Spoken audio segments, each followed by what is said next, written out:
Assalamualaikum warahmatullahi wabarakatuh. Alhamdulillahirabbil alamin. Tsumma alhamdulillah. Allahumma shalli ala Muhammad wa ala ali Muhammad amma ba'da. Saudara-saudara yang berbahagia dan dimuliakan Allah.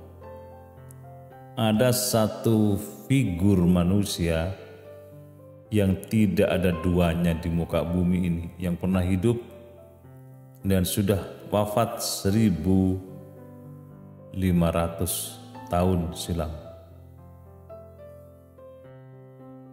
Ya lama sih, tetapi namanya masih tetap harum. Namanya tetap disebut-sebut oleh lisan mukminin mukminat.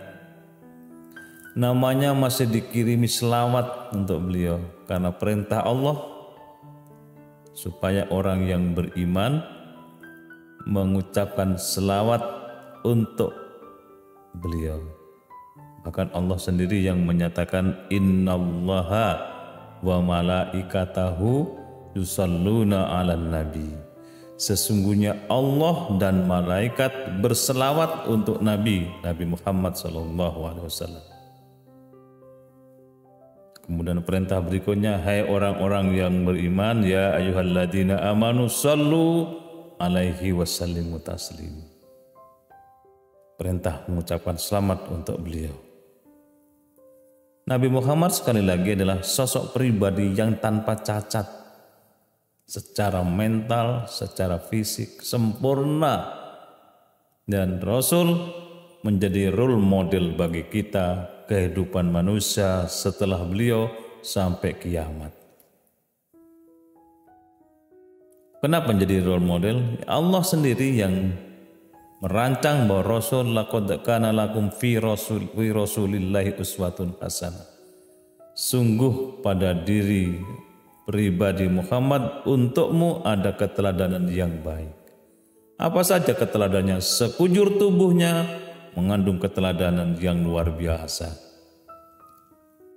Bagaimana Nabi cara memandang orang dengan pandangan yang teduh penuh keikhlasan.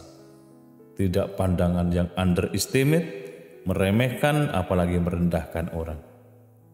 Ucapan-ucapan beliau, ucapan-ucapan yang penuh dengan kualitas dan disampaikannya dengan nada yang tidak membentak-bentak. Sehingga orang lain terpukau dengan cara beliau berbicara. Bagaimana gerak gestur tubuhnya, Nabi menunjukkan sikap yang penuh perhatian kepada orang lain. Kalau dipanggil dari belakang, dadanya ikut bergerak menoleh kepada orang yang ada di belakang. Bentuk perhatian yang luar biasa. Maka sebagian orang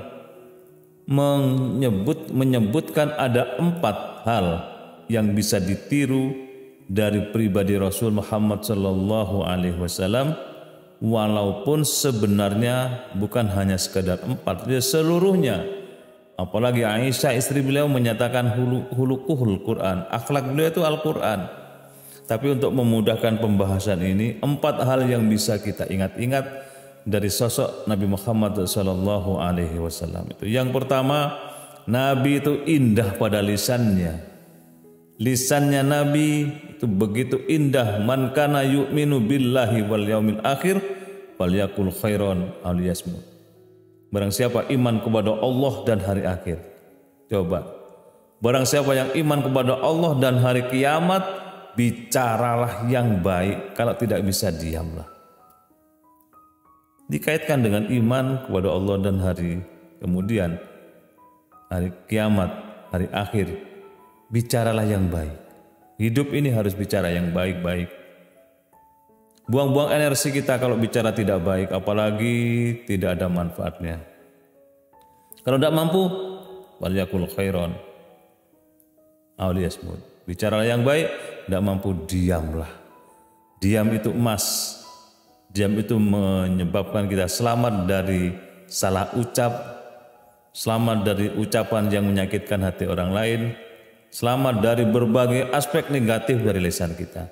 Dan Rasul Muhammad Sallallahu Alaihi Wasallam menunjukkan kepada kita bahwa lisannya begitu cantik, mengucapkan sesuatu yang baik dan berkualitas, bahkan mendorong orang lain, memotivasi orang lain, menginspirasi bagi orang lain untuk selalu melakukan yang terbaik dalam hidupnya.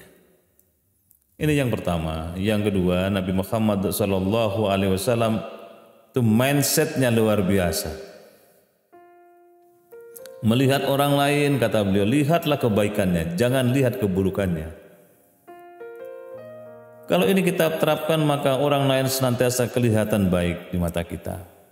Kalau ada anak kecil, baik di mata kita karena anak kecil tidak banyak dosanya. Dia masih belum melakukan perbuatan salah, khilaf dan dosa sebagaimana orang tuanya melakukannya. Apalagi belum balik. Kalau ada orang lebih tua, dianggap ini lebih senior dari saya, kebaikannya pasti lebih banyak dari saya. Karena dia usianya lebih panjang. Jam terbangnya lebih tinggi, sehingga kebaikannya pasti lebih banyak. Singkat kata, melihat orang lain dari sisi positifnya. Tidak ada orang lain yang tidak punya kekurangan, tapi bukan itu yang menjadi tolak ukur bagi kita melihat mereka. Lihatlah kebaikan-kebaikannya supaya kita terdorong, termotivasi untuk menirunya. Di tengah kehidupan ini banyak orang yang harus kita jadikan sebagai guru. Orang yang memberikan keteladanan buat kita. Mungkin orang itu tidak berharga di mata orang lain, tetapi bernilai tinggi di mata kita karena kita pandai mengambil pelajaran dari mereka. Mungkin dia secara sosial tidak punya status sosial yang tinggi, tapi di mata Allah dia punya derajat yang tinggi karena keikhlasan hidupnya, karena kehati-hatian menjaga hidup dalam beragama itu. Rasul Muhammad SAW yang kedua tadi, mindsetnya luar biasa, menjaga supaya dia tidak terjebak menilai orang lain dari sisi kekurangannya. Kalau kita melihat orang lain, lihatlah secara utuh, tidak hanya pada satu sisi, apalagi yang negatif-negatif saja. Nabi Isa alaihissalam pernah berjalan dengan teman-temannya, di tengah jalan kemudian ada yang nyeletuk. Ini bau bangkai, baunya sangat menyengat sekali. Nabi Isa kemudian menyatakan, iya, bangkai itu baunya memang menyengat, tapi lihat giginya itu putih. Kebetulan bangkainya itu adalah, kalau kita sebut itu garangan yang suka makan ayam, itu giginya putih. Baunya memang tidak enak, menyengat, tetapi giginya putih. Itu artinya melihat segala sesuatu kadang-kadang memang ada kekurangannya, tetapi juga ada kelebihan. Orang juga begitu. Pada sisi lain orang itu kelihatan sempurna karena kita belum tahu kekurangannya.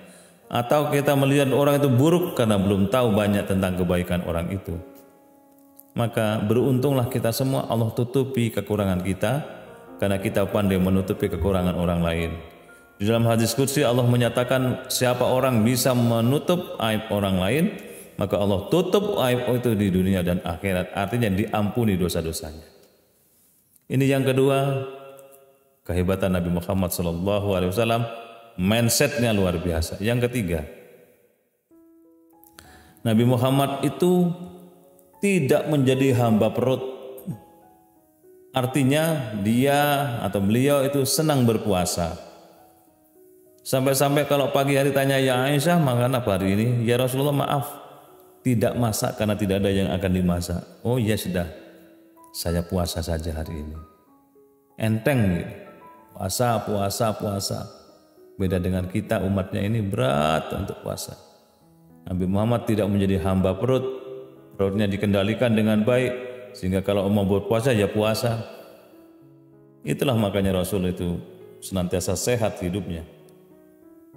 Seorang gubernur dari Mesir mengirim dokter atau tabib untuk menjaga kesehatan Nabi Muhammad SAW. Setelah sekian lama si tabibnya itu pamit pulang karena Nabi tidak pernah sakit. Tanya kepada Rasulullah, ya Rasulullah, kenapa engkau tidak pernah sakit? Oh jangankan saya, warga muslim yang ada di kampung-kampung juga sehat. Coba teliti kenapa mereka sehat. Ternyata setelah diteliti oleh tabib tadi diketahui bahwa umat Islam di zaman Rasulullah itu disiplin dalam hal makan. Mereka makan setelah lapar, berhenti makan sebelum kenyang. maka perutnya tidak terlalu terbebani dan hidupnya menjadi sehat. Ini yang ketiga, Rasul Muhammad SAW tidak menjadi budaknya perut. Ada orang yang bekerja sampai hartanya menumpuk, melimpah ruah, sampai 7 keturunan dipikirkannya, menjadi hamba perut. Ya secukupnya saja, karena kalau kita numpuk harta kemudian sampai 7 turunan sudah cukup, ada orang lain yang tersinggung karena mereka kemudian tidak mendapatkan hak dari apa yang harus didapatnya dalam kehidupan ini. Nah, kemudian yang keempat, kehebatan Nabi Muhammad SAW yang perlu kita tiru adalah Nabi itu memberikan penghargaan kepada umatnya yang mencintai ilmu. Barang siapa yang berada pada majelis ilmu, maka ikan-ikan di lautan berdoa untuk orang itu supaya mendapat hidayah selalu. Barang siapa yang berada majelis ilmu, maka dimudahkan membuka pintu surganya oleh Allah Subhanahu wa taala. Begitu seterusnya Nabi memberikan motivasi kepada kita untuk senantiasa mencintai ilmu itu. Orang Islam wajib mencari ilmu dari buyayan sampai liang lahat, dari hidup sampai mati. Cari ilmu walaupun jauh, entah di mana letaknya. Begitu seterusnya, maka orang yang termotivasi untuk mendapatkan ilmu, dia akan dihargai dan dicintai oleh Allah Subhanahu wa taala. Itulah 4 hal yang perlu kita tiru dari sosok Nabi Muhammad SAW.